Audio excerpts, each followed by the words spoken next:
Heads up. Heads up. Heads up. Sorry. Good to see you. It's starting with you or without you. Good afternoon, everybody. I do want to take a couple of minutes to make some announcements that all of you already know, but it's been a few weeks now, and I want to make sure I acknowledge some new additions and well-earned promotions on our press team. You know how much we love to lift our team up here. So Andrew Bates will be taking on additional responsibilities, adding the role of Senior Communications Advisor for Strategic Response to his portfolio. Andrew has been a tireless and talented spokesperson on our team, and in his expanded role, he will have an increased focus on rapid response. Emily Simons has been promoted, as you all know, to Deputy Press Secretary. Emily has been a star leading our Econ War Room work and has grown into a strong leader and mentor on the press team. We are so proud to have her stepping into the role of Deputy Press Secretary and taking on even more. As you all know, some of you have been dealing with her closely on some parts of her new role. In the upcoming days, we'll also be welcoming our former press assistant, Michael Kikukawa, who many of you know. He'll be coming back to the press team as Assistant Press Secretary. Kiku, as many of us know him as very fondly, will be returning to our team from Treasury and taking on Emily's econ portfolio. And lastly, Robin Patterson, who some of you have already been working with, has come over to our team on loan from the Department of Commerce and will serve as Assistant Press Secretary through the spring. She brings a wealth of knowledge and experience to our team, and we are grateful to have her on board. Congratulations to our team on these well-deserved, well-earned promotions. So as you saw this morning, the President announced new action by the Consumer Financial Protection Bureau, CFPB, making clear two types of banking junk fees that cost Americans more than $1 billion annually are illegal, including surprise overdraft fees and bounce check victim fees, which are fees charged to customers who deposit someone else's bounced check. As CFPB Director Chopra said this morning, today's actions are just the beginning. His team is working on future rules and guidance that would take on credit card and other banking fees. The President also highlighted recent actions by the FTC to crack down on unfair and deceptive fees across industries, such as charging consumer fees they never agreed to, or charging mandatory fees with little or no added value, like hotel resort fees or event ticket processing fees. These fees seriously add up. Credit card late fees, overdraft and bounce check fees can cost customers more than $24 billion per year, and these important steps announced today will give Americans, as we say, as the President says, a little bit more of a breathing room. Now, it has been 40 days since the death of 22-year-old Mahsa Amini in the custody of Iran's so-called morality police. We join her family and the Iranian people for a day of mourning and reflection. The President said it at the UN General Assembly, and it remains true. Quote, "We stand with the brave citizens and the brave women of Iran who right now are demonstrating to secure their basic rights," end quote. We are concerned that Moscow may be advising Tehran on best practices to manage protests, drawing on Russia's extensive experience in suppressing open demonstrations. The evidence that Iran is helping Russia wage its war against Ukraine is clear and it is public. And Iran and Russia are growing closer the more isolated they become. Our message to Iran is very, very clear. Stop killing your people and stop sending weapons to Russia to kill Ukrainians. We remain committed to ensuring that those responsible for the brutal crackdown on those courageous protesters are held accountable. Today, we are announcing a joint action between the State and Treasury Departments designating 14 individuals and 3 entities using 5 different authorities, demonstrating our commitment to use all appropriate tools to hold all level of the Iranian government to account.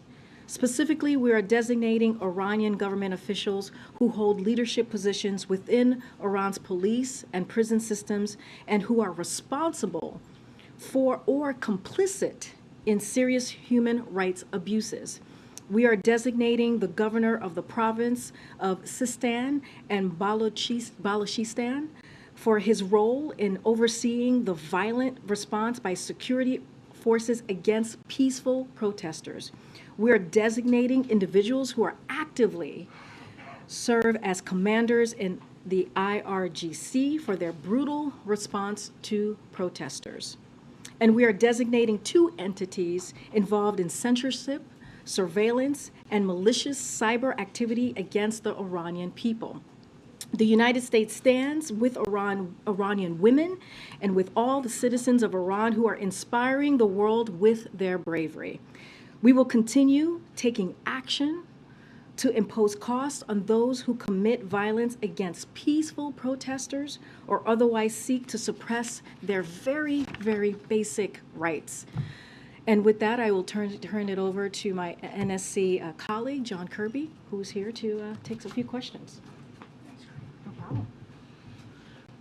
Just a couple things at the top. As you know, President Biden was pleased to welcome Israeli President Isaac Herzog to the White House earlier this afternoon. The 2 leaders discussed the enduring strength of the U.S.-Israeli partnership, all the ways that we can deepen cooperation between the 2 countries, and of course our unshakable commitment to Israel's security.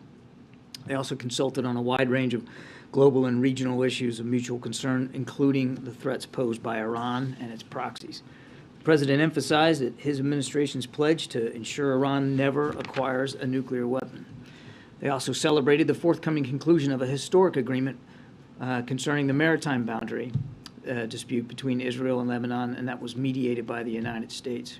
President Biden praised Israel's statecraft and their courage and noted that the agreement will set the stage for a much more stable and prosperous region, as well as being able to harness vital new energy sources for the world. The President also made clear his commitment to advance peace and stability in the Middle East and highlighted U.S. support for Israel's further regional integration into the Arab world. He emphasized the importance of taking steps to de-escalate the security situation in the West Bank and underscored that a negotiated 2-state solution remains the best avenue to achieve a lasting peace.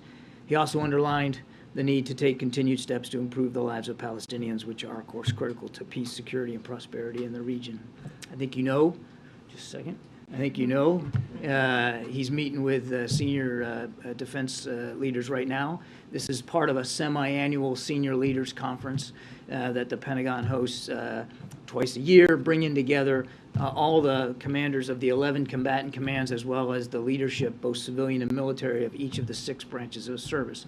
Coming right in the wake of the release of the National Security Strategy, the timing just couldn't be better for having this discussion this afternoon with these leaders, and I suspect you'll see that they'll discuss a wide range of issues regarding our national security, all the way from managing the strategic competition with China to the acute threat that Russia is clearly posing on the European continent, to the threat of climate change and what that's doing to our own facilities and our own ability to meet the nation's needs here and around the world, as well as a whole range of other issues. So lots to discuss today, and I know he's looking forward to having that. Thanks, John. Karine. Hoping you might be able to provide a little bit more context and evidence to back up Karine's allegation before that Moscow may be supporting Iran's crackdown on its civilian population. What expertise does the U.S. believe Moscow is providing, and what evidence do you have to back up that? I'm not going to get into too much of the sources of the information here at the podium. Karine wasn't putting forth an allegation; she was putting forth a fact that we know they may be considering some sort of support to Iran's ability to crack down on protesters. And sadly, Russia has experience at doing that. So we'll see. We'll watch where this goes. But it's just yet another example of Russia and Iran now working together to violate not only the human rights and civil rights of people in Iran, but of course put in further danger the lives of Ukrainians. But has that support begun, or is it just Moscow considering that? What I would say is, we see signs that they may be considering the ability to help train Iranians on cracking down on protesters. But it has not begun already. I don't want to go too much into more detail. I would just say we've seen signs that they may be considering lending that kind of support to Iran. But that's just an important point of clarification, because the transcript, I believe, will read, "We are concerned that Moscow may be advising Iran." So these are two different things. You're Maybe considering, maybe advising, already happening, advising. considering advising. Right, maybe advising. Yeah. Thank you. And then on Brittany Griner, I'm assuming you saw the comment from Peskov this morning in which he said all contacts of the sort should be held in quiet. Is this a signal of some kind? Are you interpreting this as a signal of some kind that they're open to increased dialogue, further dialogue, or has there been any more dialogue since the verdict, since yesterday's decision court ruling? I don't have anything since yesterday's court ruling for her appeal to talk about, but I would tell you that the conversations with the Russians, they continue. They haven't stopped, and so that channel's still open, and we're still trying to use it to bring her and Mr. Whalen home. Did President Herzog provide any more specifics to the president today about Iran's UAVs or things that they have been able to do to assist Russia inside Ukraine? Did he bring that intelligence? I'm not going to go beyond the readout, Kelly. I'll let President Herzog characterize his side of the conversation. I know there were press reports before the meeting that he was considering doing that. We've already spoken to it, though. I mean, we've already talked about the fact that we knew Iran was providing UAV drone capability to the Russians. And in fact, we already talked about publicly the fact we know that they've got guys on the ground there in Crimea that are helping provide technical assistance and training support for Russian soldiers to actually pilot these things. So again, I'll let President Herzog characterize his side of the conversation, but this is a concern we've not only had and harbored, but have spoken to publicly. Thank you. Sean, the Iranian foreign minister keep repeating, saying that the administration is sending messages that they want to re-engage in the nuclear talks. Is this true? And do you think the time is suitable to re-engage? And second, when Karine said that the administration message to the Iranian regime is don't kill their own people and don't send weapons to the Russians, do you think this message will resonate with the Iranian regime? Well, on your first question, no. We are not seeking or asking for a new set of negotiations or renegotiation discussions on the JCPOA. That's not what our focus is on right now. It's on holding Iran accountable, as Karine mentioned in the opening statement, for the way they're treating innocent protesters in their country. That's our focus right now, not on getting back into the JCPOA. And frankly, we are just too far apart right now to be able to have any meaningful discussions in that regard. And on your second question, I mean, it never ceases to amaze me what doesn't seem to be able to soak in terms of message delivery to Iranian leaders. We've been very clear about our concerns over what they're doing to their own people. We've been very clear about what they're doing to enable the Russians to kill Ukrainians and to damage Ukrainian infrastructure. They're now on the ground in Crimea, assisting in that effort. The transfer of these drones absolutely is a violation of UN Security Council Resolution 2231, which prohibits the transfer of missile-related goods, equipment, and technologies to or from Iran.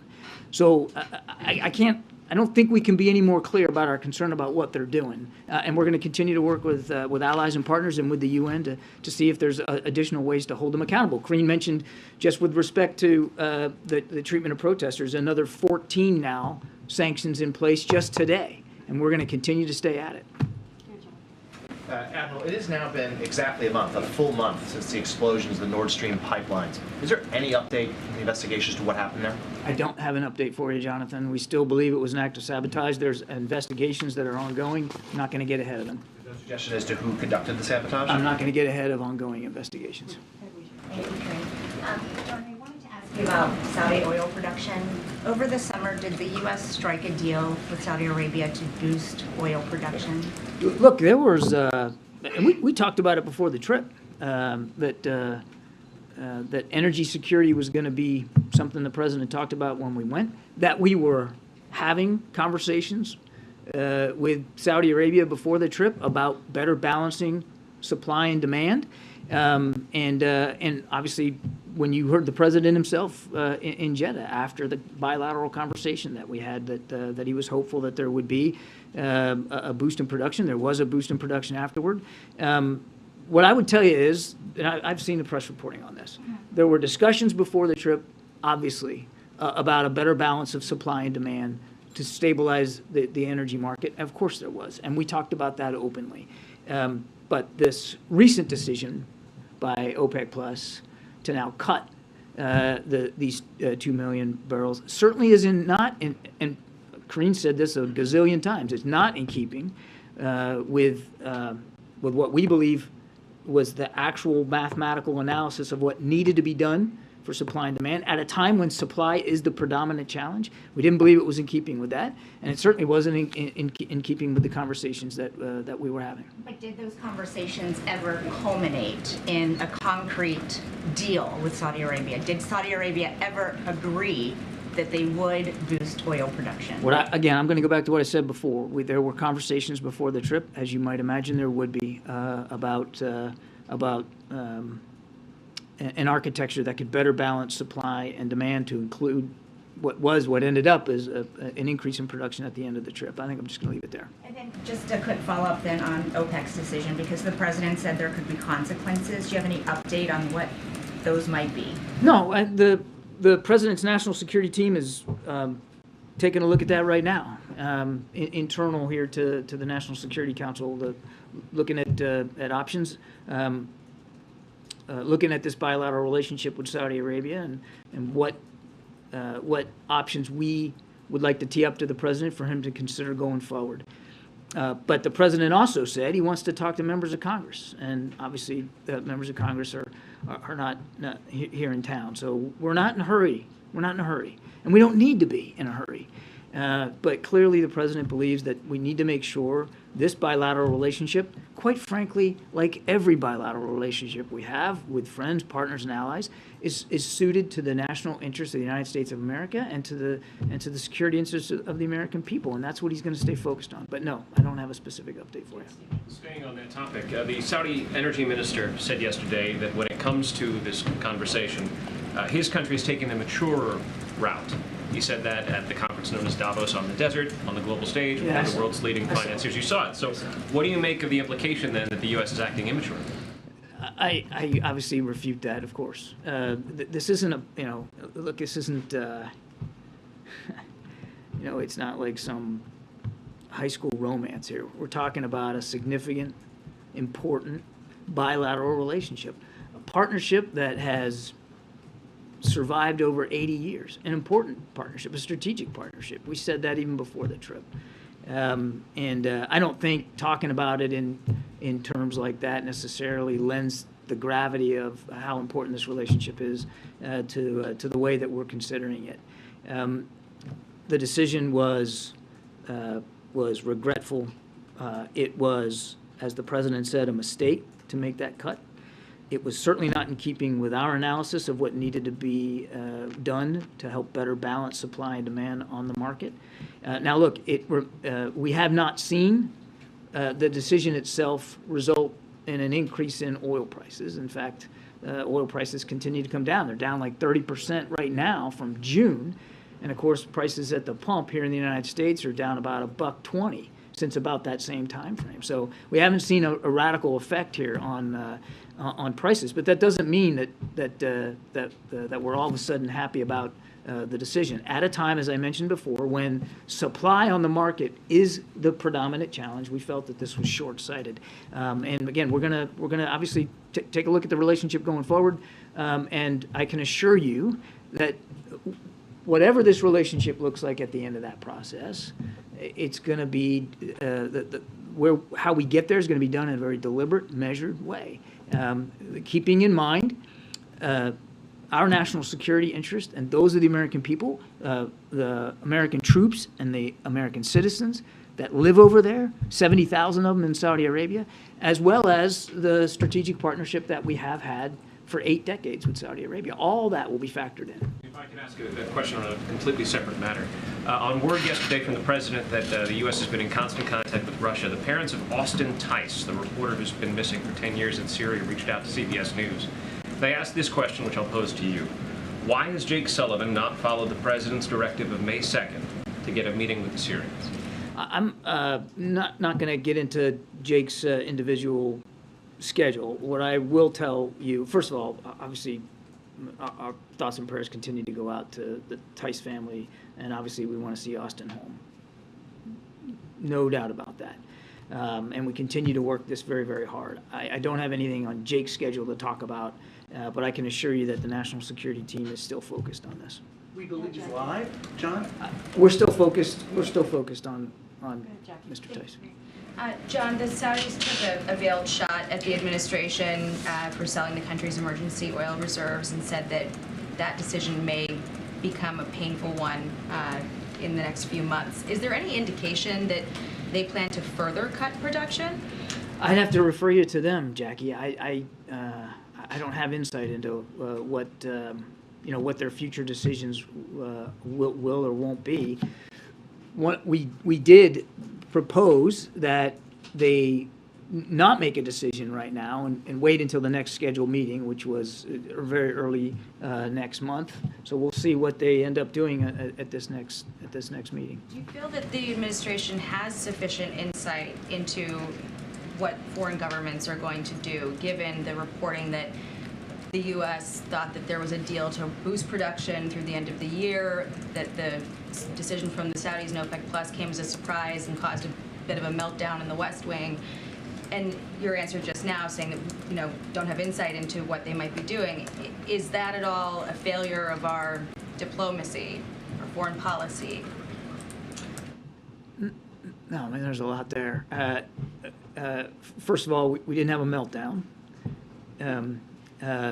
Secondly, while we can't predict perfectly what OPEC Plus is going to decide to do, we're not part of that cartel. It's not like we don't have ongoing discussions with the Saudis and with other members of OPEC. We do. And we try to get the best information we can. Obviously, they have to make the decisions that they're going to make. So we'll see where they go on this next meeting. What I can speak to is President Biden's priorities, and that's making sure that we continue to keep the price going down and to reduce the pain at the pump for the American people, and to try to do what we can in a measured, deliberate way to help better balance supply and demand inside the global market. And it is a global market, and I think that sometimes gets forgotten. What are we doing to increase the supply of diesel, given that the Energy Information Administration said as of October 14th, the U.S. only had about a 25-day supply? You have the Northeast and New York already rationing home heating oil. What are we doing to prepare for the winter and to ramp up supply of diesel? I'll take the question on the diesel because I just don't have the data on that in front of me. So let me take that and we'll get back to you on that. But writ large, the president has been working very, very hard to make sure that that not only are we ready for fluctuations that could come, and of course the prices are going down, and we think that's important, but that we are also doing what we can to help our European friends and partners who are also going to be facing a long, cold winter. We have doubled our commitment. The commitment he made in March for natural gas exports to Europe, we've doubled that commitment in terms of actual, getting things over there, getting natural gas over there. And we are working with foreign suppliers of natural gas and oil to see if we can't help our European partners diversify their own storage and supplies. Many of them are, in fact, building up their storage capability here for the winter. Some are farther along than others, and we're working closely with them bilaterally and multilaterally to see what we can do to help that. But I will owe you a question on the diesel. Jeremy and then Trey. Hey, Don. On the dirty bomb allegations that Moscow is making, I'm wondering if you can walk us through some of the potential scenarios that the U.S. sees here. As it relates to Russia potentially planning or executing a false flag operation, do you anticipate that they will use the mere threat of a dirty bomb by Ukraine as an excuse to retaliate with a tactical nuclear weapon, or do you anticipate that they would actually deploy a dirty bomb themselves, blame Ukraine, and then use a tactical nuclear weapon? How does the U.S. see this? Yeah, let me start the question at what I would normally do at the back end, and that's to say that we haven't seen any indications that the Russians are making preparations for the use of a dirty bomb, or quite frankly, the use of tactical nuclear weapons. I think that's important to get right out front. It is a common Russian play for them to blame others for what they are doing themselves or about to do themselves, which is why we took it very seriously when the Russian defense minister called the Secretary of Defense and said that they had information that the Ukrainians were fixing to use a dirty bomb.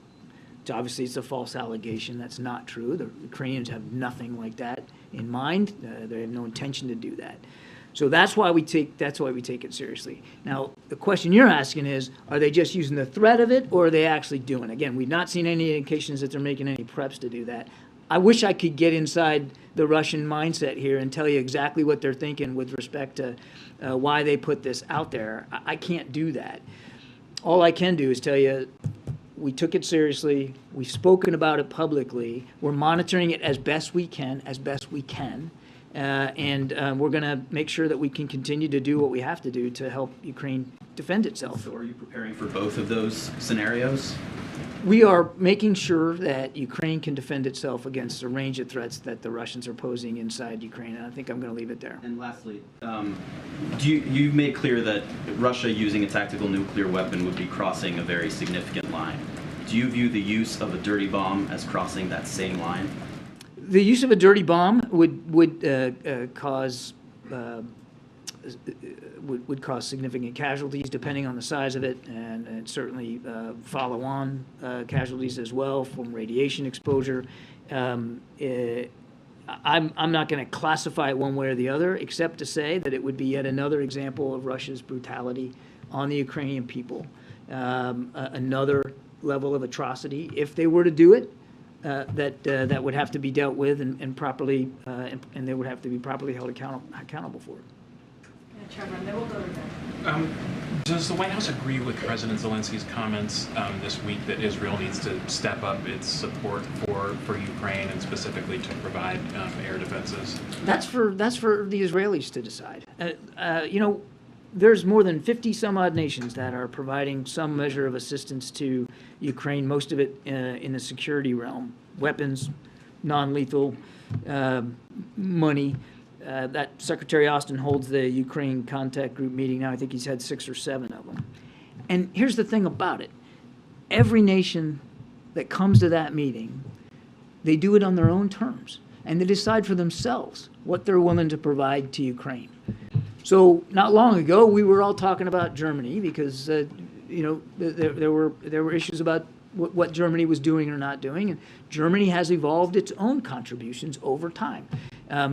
We have evolved our contributions over time. I mean, when the war first started, we were all talking about Javelin anti-tank missiles and Stingers, right? Now we're talking about advanced rocket systems and howitzers and air defense capabilities that they clearly need. So the war changes, the capabilities change with it. And every nation state that's providing support to Ukraine, they got to do it on their own terms because they have their own national security concerns they have to look after too. So we're not cajoling, we're not arm twisting, we're not poking. We are asking, and we're holding these Ukraine contact group meetings to provide a venue and a vehicle for our nations to come forward and contribute. But they got to do it on their own. And look, the relationship with, as you saw today, with Israel is very, very strong, unshakable, as we like to say. And we respect that Israel has to make these decisions for themselves. And just to follow up on that, I mean, the U.S. has put billions of dollars into Iron Dome. Do you think that technology that the U.S. has significantly funded should be used in Ukraine? That is going to have to be a decision for the Israeli leaders to make. But for our part, we're going to continue to, we have provided air defense capabilities to the Ukrainians since the beginning of the conflict. We are continuing to do that. We'll continue to look forward for look at other capabilities that they might be able to use. And it doesn't just have to be systems coming from the United States or even systems that the United States help fund. It could be air defense capabilities that other nations have that the Ukrainians are more familiar with. They're better trained on.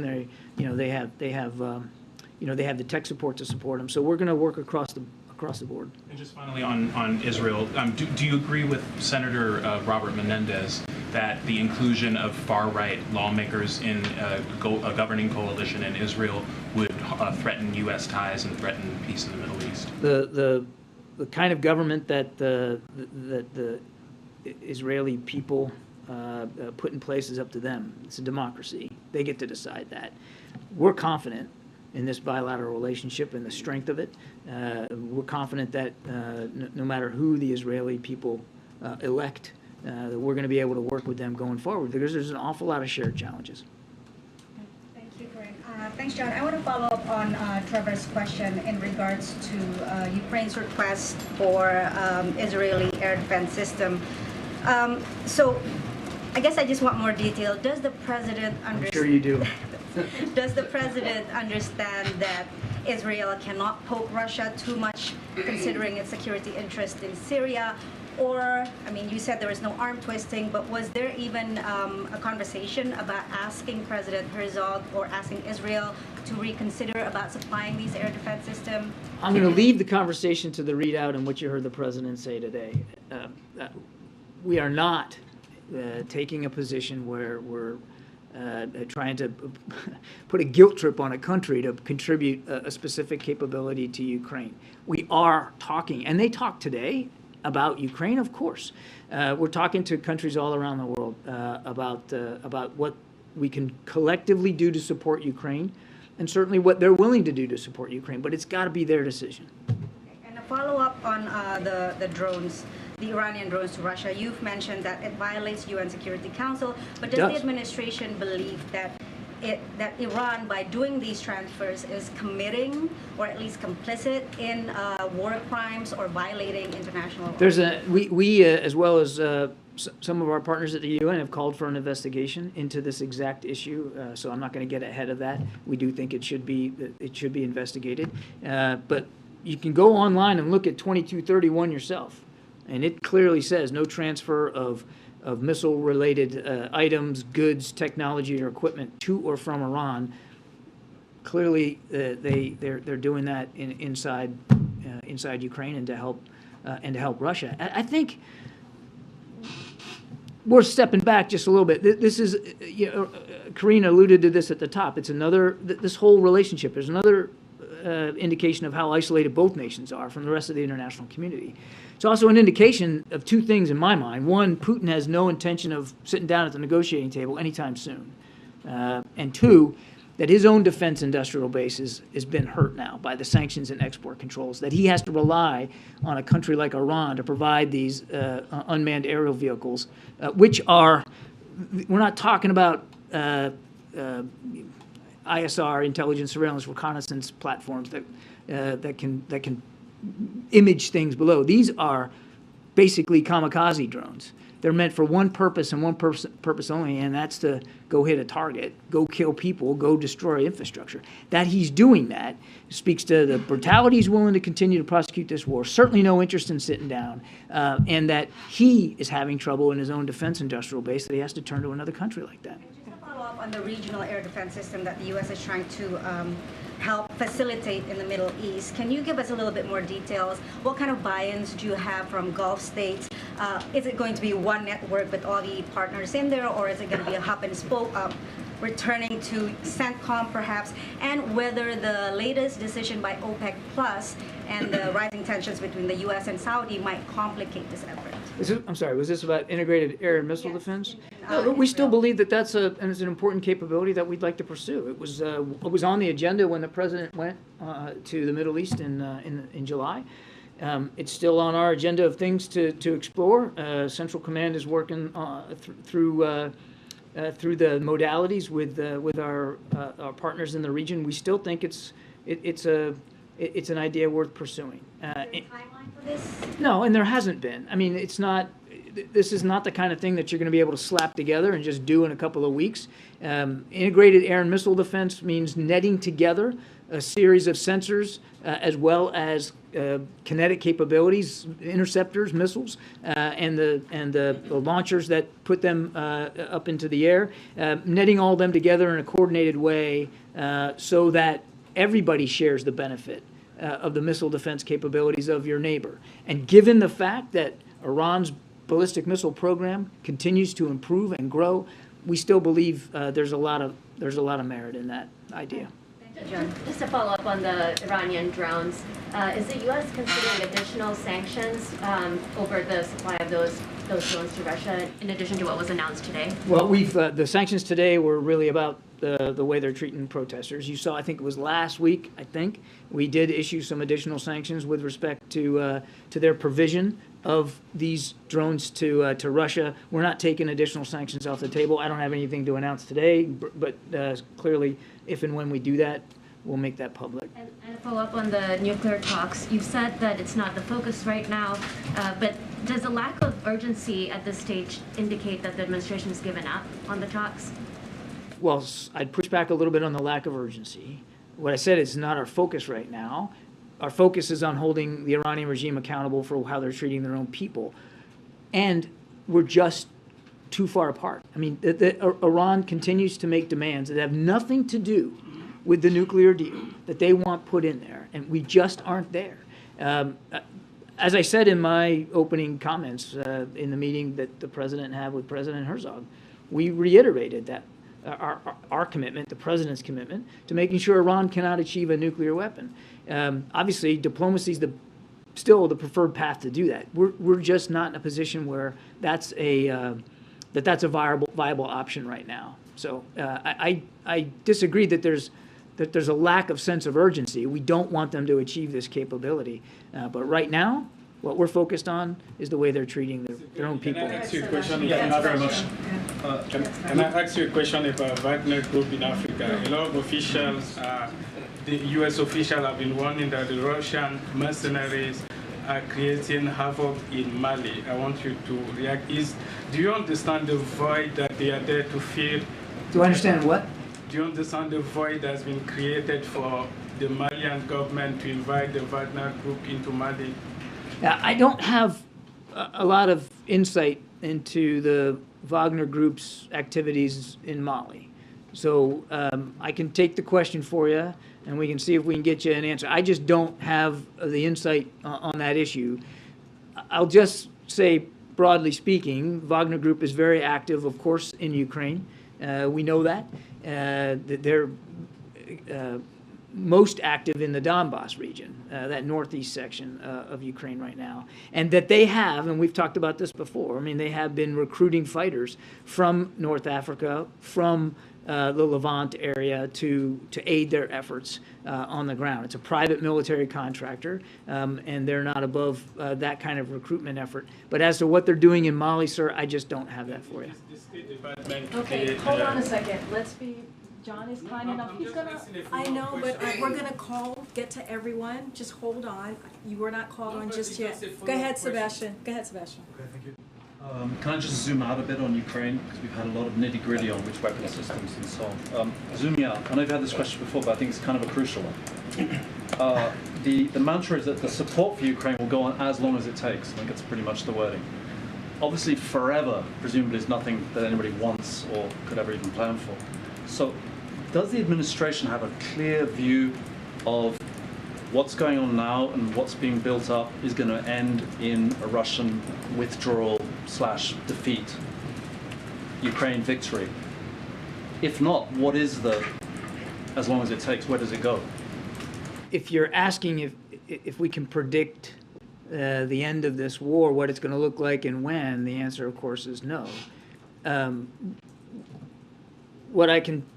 All I can really tell you is what we see now.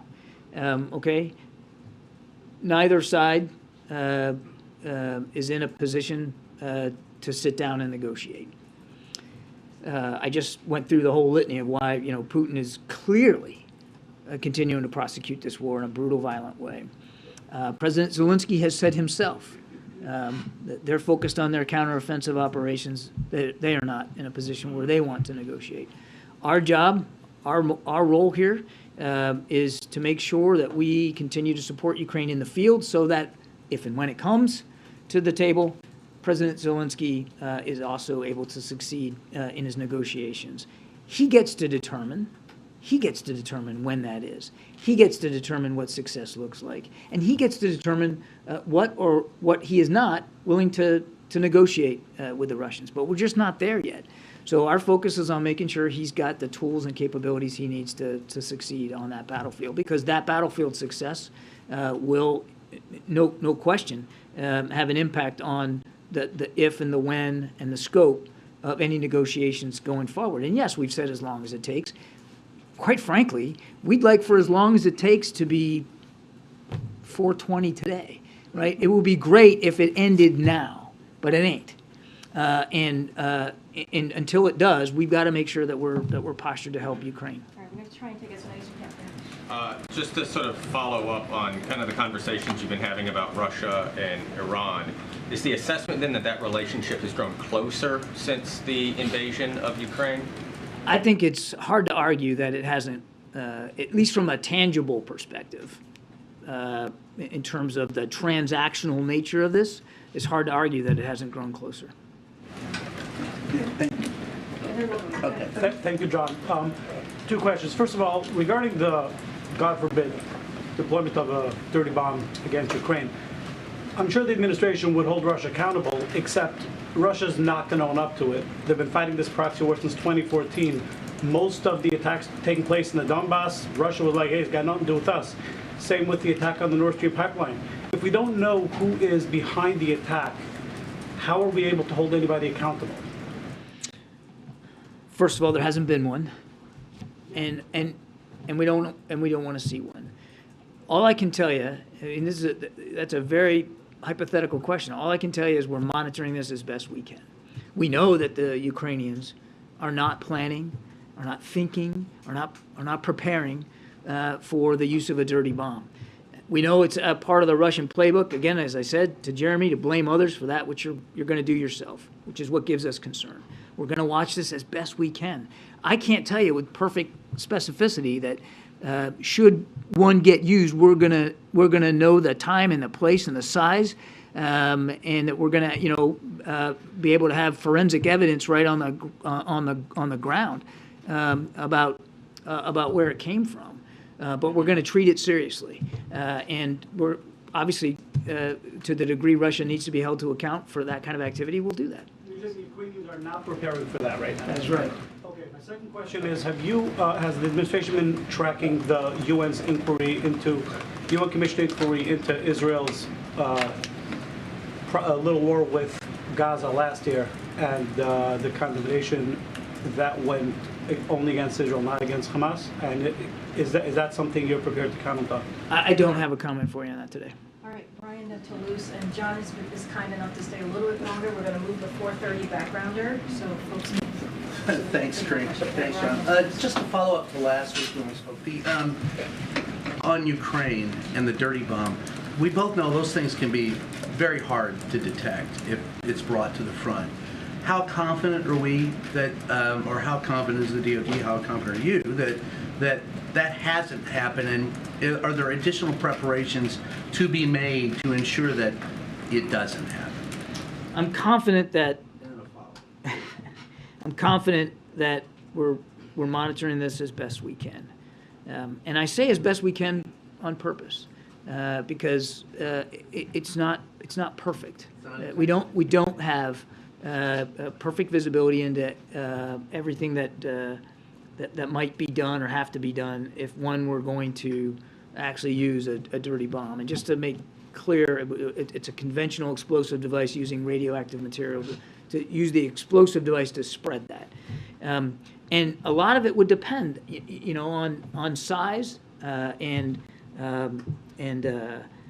how much preparation was put into it, if in fact it was used. So we're watching this as best we can, and all I can tell you with confidence is we don't see any indications that there's preparations for use. We certainly know the Ukrainians aren't going to go down that path. We've seen nothing that would tell us that the Russians are, at this point, preparing to do that at this time. And then a quick follow-up to yesterday's withdrawal of the letter from progressives of the Democratic Party requesting a change in the status of our relationship with Ukraine. For our allies, there have been reports that that our allies are a little concerned about our commitment to Ukraine because of that statement. Can you just state categorically that the U.S. has not changed it and won't change its attitude, or can you make that statement? I can say not only have we not changed our approach to Ukraine, but we haven't seen any diminution or any concern expressed by our allies and partners either over the press reporting on this letter. These Democrats, as you know, they pulled the letter back. I'll let them speak to their decision making, but we have enjoyed and continue to enjoy terrific bipartisan support for our approach to Ukraine and the kinds of security assistance that we're providing. And we're going to need that support going forward. The president's not worried about that. Thank you. Thanks, Karine. Thanks, John. I'm going to try to keep this to one question. Thank you. We'll see. Is that a problem for him? Actually, he's for most of Yeah, it may depend on your answer. We'll see.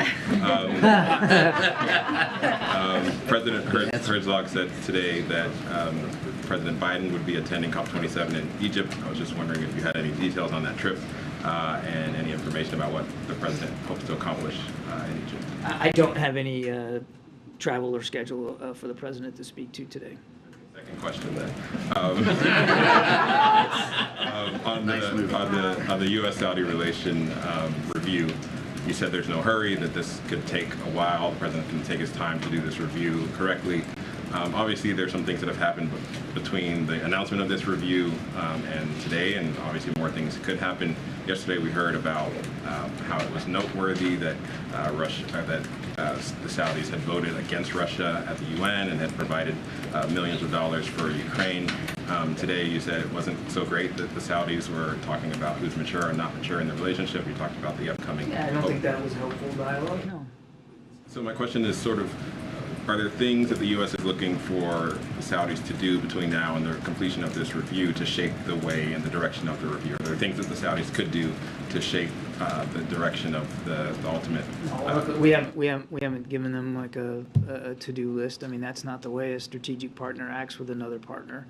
Not at all. I think Karine did talk about yesterday their vote at the UN, and they have contributed now, or agreed to commit hundreds of millions of dollars to Ukraine. All that's welcome. As I said to the question I got on Israel, these are national decisions and sovereign decisions, and we respect them all, and we certainly respect the ones that the Saudis have taken recently. But no, we're not.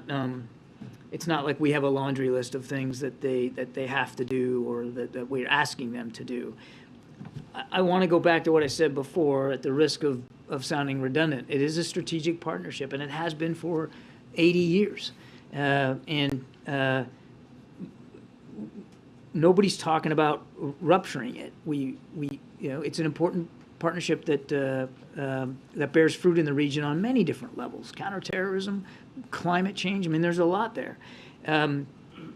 But we believe that in light of the decision, that we want to make sure this relationship going forward is obviously serving the national interests of the American people as best it can, and we'll get there.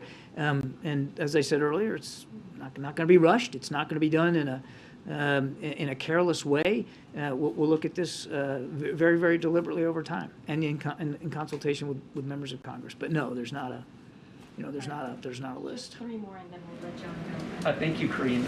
So I've got a question about Saudi Arabia and a question about China. On Saudi Arabia, U.S. citizen Saad al-Mahdi, who's in prison for a series of tweets he sent, his son told me that President Biden, quote, sold my father for oil by prioritizing gas prices over his release. Do you have a response to that? And on China, this is a very simple question, but it's an enduring point of uncertainty. Does the president's son still co-own a company with China's government? And if not, can you provide some basic transparency about who bought that stake and for how much money? I don't have anything for you on your second question, but let me address your first. First of all, we understand the angst that the family's going through. We appreciate that. We respect that. And we know that they'd love nothing more than to have him back. I think this was the son who said this, his father. We know and, again, respect the the pain and the anguish that they're going through. And we never lose sight of the pain that families are feeling here back home, or the trials and tribulations of people that are wrongfully detained elsewhere around the world. It's something we're constantly focusing on. So I would just say to that family, again, we respect and understand and sympathize with the anguish. We continue to work on these cases all around the world as much as we can. Can we expect I President don't Biden to have a, directly address I this would case? refer you to the State Department for the characterization of this particular case. But it's not just wrongfully detained Americans. We are concerned about all Americans that, that are held overseas against their will, whether it's technically wrongfully detained or not. I'm not going to get into this specific case. I would just say to the quote that you read from this individual, we appreciate and respect the anguish that the family's going through. It's never far from our minds, and we work as hard as we can to get these cases resolved. Publicly mentioning this, he of course did not mention it publicly when he went to Saudi Arabia in July. I mean, he did bring up issues of human rights. It was like the first thing that he brought up in the bilateral discussion. I won't get beyond that in terms of talking about specific cases, but I don't have any additional official statements by the president to announce or speak to right now. All right, Stephen, we gotta go. Thank you, Thank you. Karine. No, thank you. Which one? The young man next to you. Thank you. President Biden just met with the Israeli president. I have a question on the killing of Al Jazeera journalist Shireen Abu Akleh. The U.S. Security Coordinator's report was not an investigation. It was based on the Israeli investigation, the PA's investigation. There was a ballistics analysis done that was inconclusive. None of the key eyewitnesses have even been interviewed. Why has the U.S. not conducted an independent investigation to the killing of an American citizen? We've said from the very beginning that we wanted her death fully, completely, transparently investigated, and you saw that the Israeli government came out and acknowledged that she was killed from a shot fired from an Israeli Defense Force position, and that in their investigation it wasn't, it wasn't a specific targeting of a journalist. So we also, have been in touch with the Palestinians about this as well. But we said from the very beginning that we wanted it fully, transparently investigated. We recognize that the Israelis did conduct a thorough investigation, and they made it public. Do you characterize it as a thorough investigation when no key eyewitnesses have been interviewed, and there's clear video evidence that contradicts the central claim in the killing of a U.S. citizen? Well, again, we continue to mourn with the family, and this obviously should not have happened. But I'm not going to speak any more about the investigation that's been completed. Last question. Thanks, Karine. Thanks, John. So on the review, the Saudi relationship review, it partly is because we were told that it helps Russia. The production cut helps Russia. Why is the same result, or why is the same review not happening with China, which has helped buy more Russian oil, 50% more, and helping prop up the Russian economy?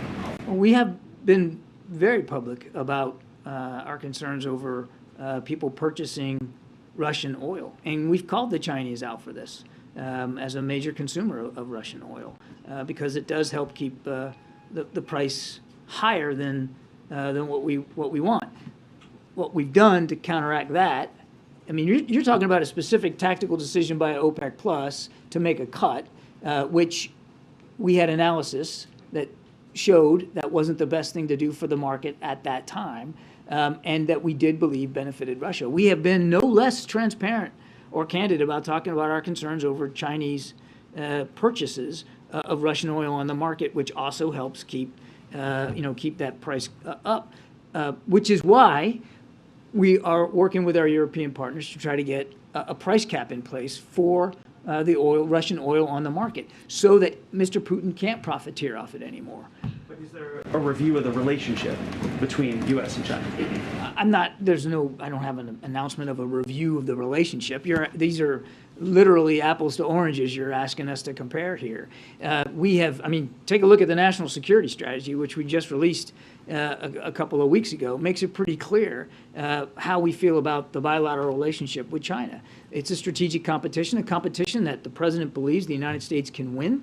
And there also present specific threats and challenges in the Indo-Pacific region that we have to make sure that we're ready for. And we're not bashful about talking about this very complex relationship with China. There are things that we believe we can and should cooperate with them on. Climate change is a good one, and they're the ones that pulled back the bilateral discussions that we were having at a working level on climate. They're the ones that pulled back on some of the military bilateral working level conferences and forums that we had.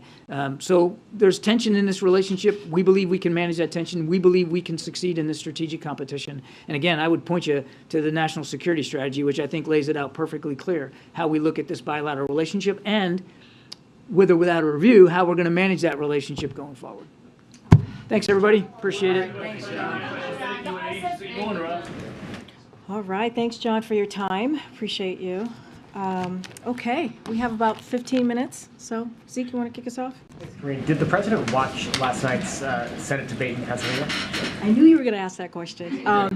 So I actually tried to get an answer for you. I went to the Oval, but the president has had a very busy morning, as you all know, with the Israeli president he's hosting, who's in town. And so I was not able to get an answer on that, if he was able to watch the debate last night. But I do want to be careful. I'm not going to get into political matters from here. No, I know. I always preface that because just want to be safe here. We do care about the rule of law here. So just want to say that. But I will say this, the president looks forward to working with the lieutenant governor when he is in the Senate. And so we, to continue to lower costs, to continue to deliver for the middle class family. I could say also that, in his conversations that he's had with Lieutenant Governor Fetterman, he finds the lieutenant governor to be a strong and authentic advocate for the middle class.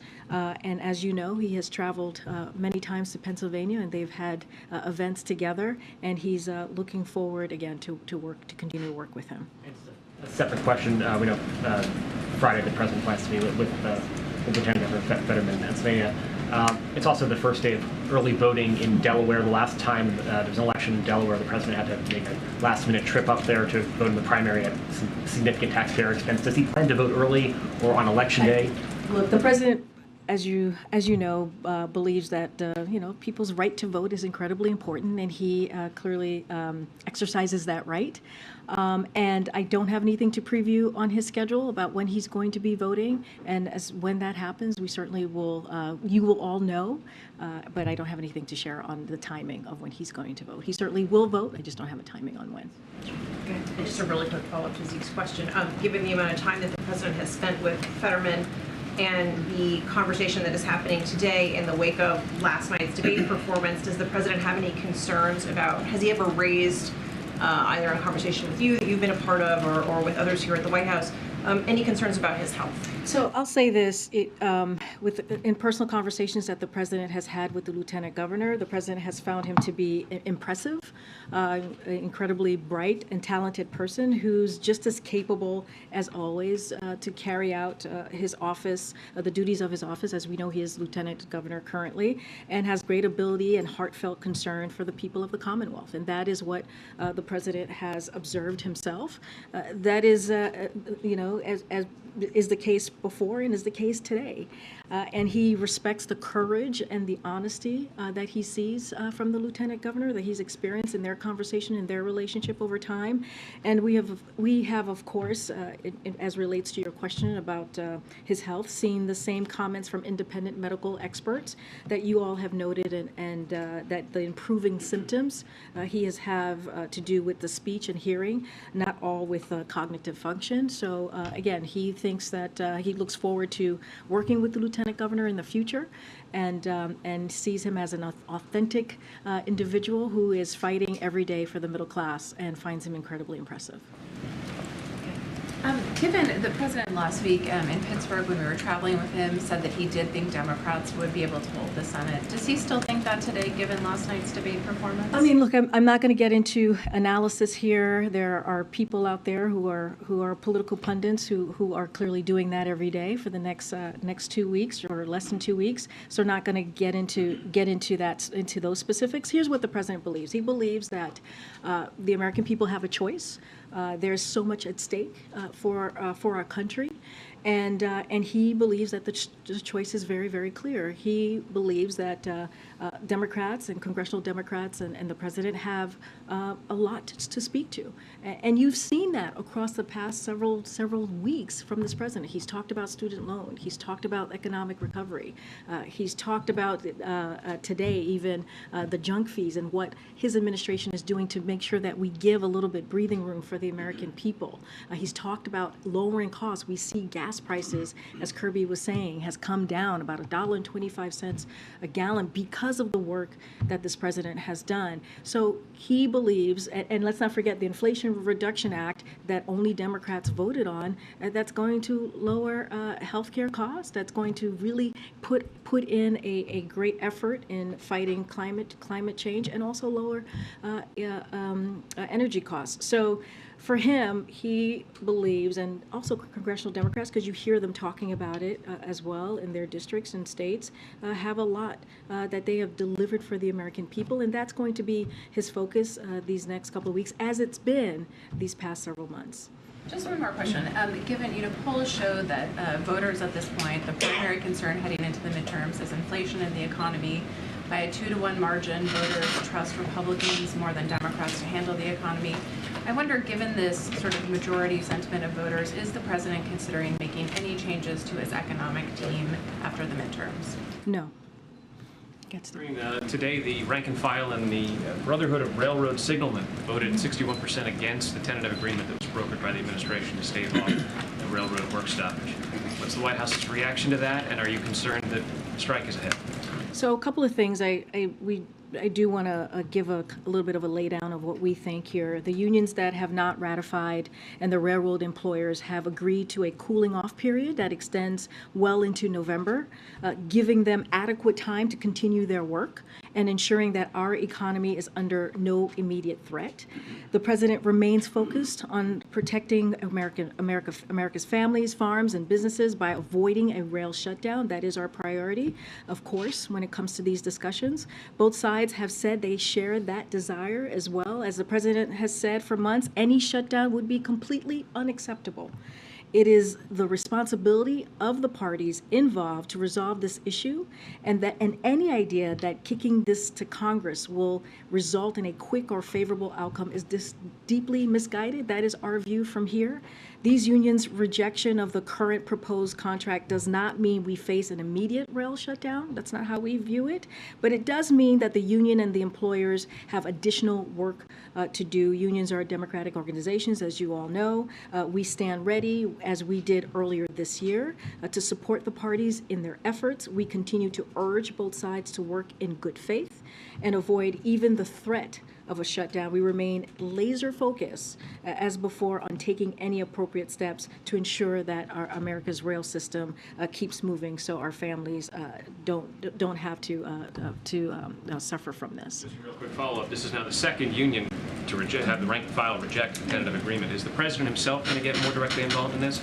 So, look, the administration is in regular contact. Don't have anything to share about the president's involvement specifically with the parties. Our administration are in regular contact with the parties who are dealing with this matter, of course, and we stand ready. We stand ready like we did not too long ago, earlier this year, as I just mentioned, to support the parties in their efforts. We continue to urge, again, both sides, as we did during that time as well, to really operate in good faith. The president's frequently talked about transparency, and so has this administration. Does the president believe that Fetterman should release his medical records?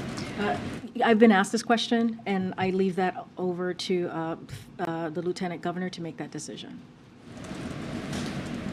One more on Fetterman. I'm just curious if the president feels that the lieutenant governor's decision to participate in that debate was an important moment in terms of welcoming people who have disabilities into the public sphere, and whether that was important symbolically.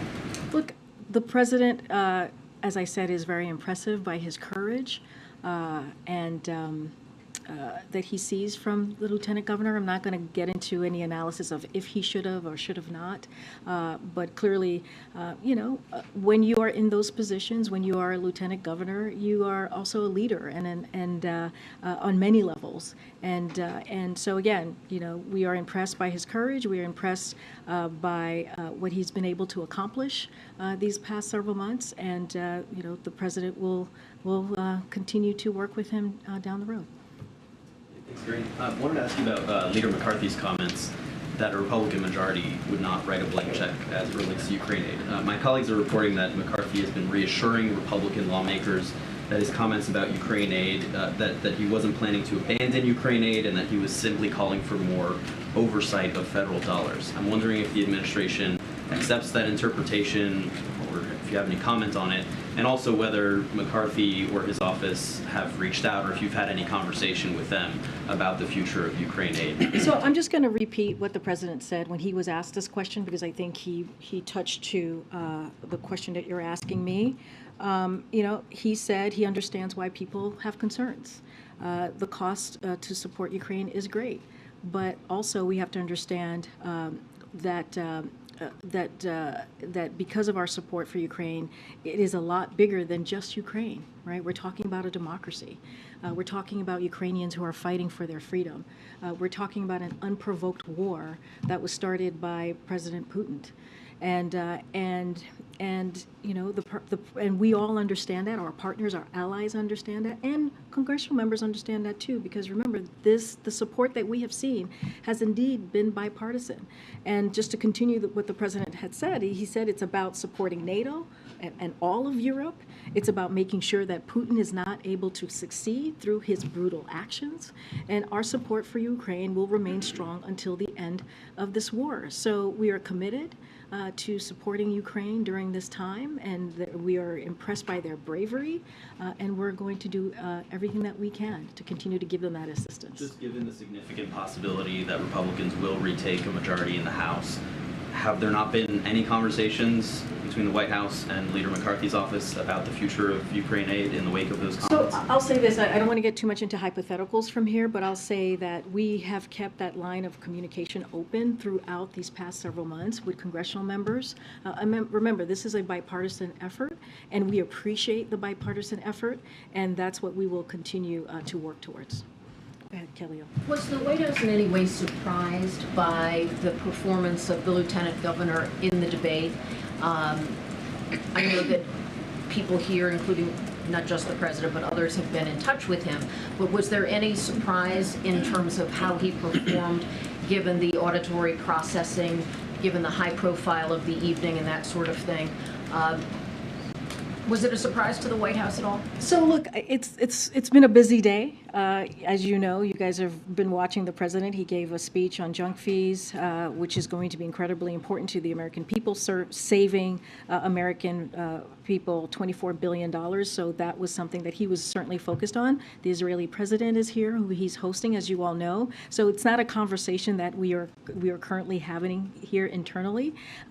But I will remind you that the president was just with Lieutenant Governor just last week, I think a week from today, when we were in Pittsburgh, and the president talked about the bipartisan infrastructure legislation, how it was able to really help to rebuild the Fern Hollow Bridge. As we remember, back in January, fell, really just collapsed, and thank goodness no one was severely hurt.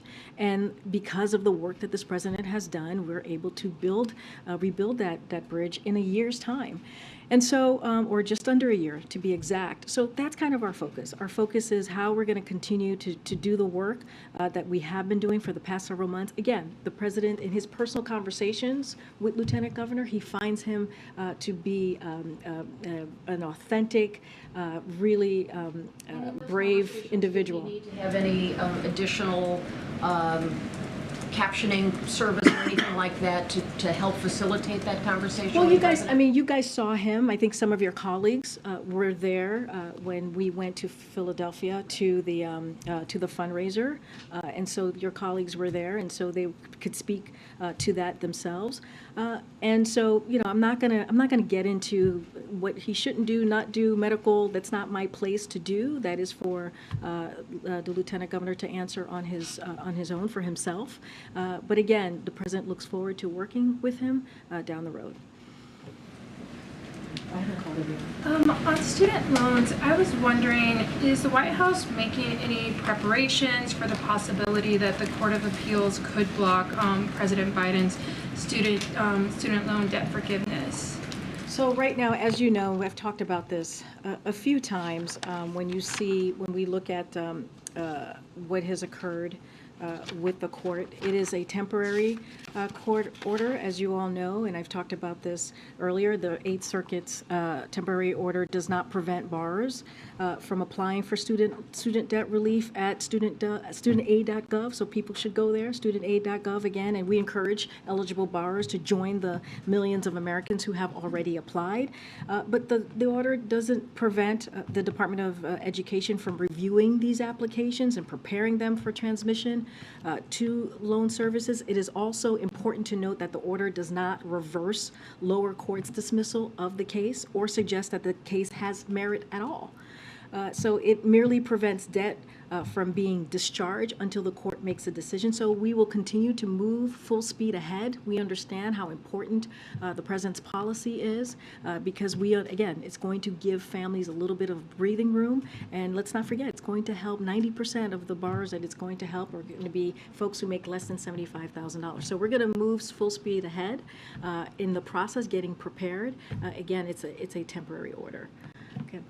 Thanks. I'd like to follow up on something you were asked Monday about presidential press conferences. It's been since January since the president has held a press conference here at the White House. Is this administration at all concerned that the scarcity of press conferences by this president has in any way led to some of the misinformation that has been out in the public? And can we please get him in here? I mean, look, I understand the question. You guys have to ask the question about press conferences, duly noted. And so we, again, appreciate the question. But the president took questions. He literally took questions while he was getting a needle in his arm yesterday in getting the new vaccine. So he certainly takes questions from all of you. And he does it often. I understand of having a more, more. Well, I mean, look, the president is happy to take questions. He does it pretty regularly. I duly noted on the press conference. But again, this is a president who has not shied away from taking questions from all of you. And so I think he'll continue to do that almost every day. He'll continue to make sure that I'm sure on his own will continue to take your questions. Just let him know we'd love to see him in here someday. Okay, but again, I'm not going to get ahead of him of where we are with the process. But again, the president takes questions from all of you almost every day. Thanks, Karine. You had just said that there are no plans to adjust the economic team after the midterms. So I just want to ask in a follow-up, can the administration then say when Americans can expect to feel relief from inflation? Is there a date they can look to? So I will let the experts speak to that. I'm not going to get into when that's going to occur, right? But we have seen some relief over the past several months. We understand there's more work to be done.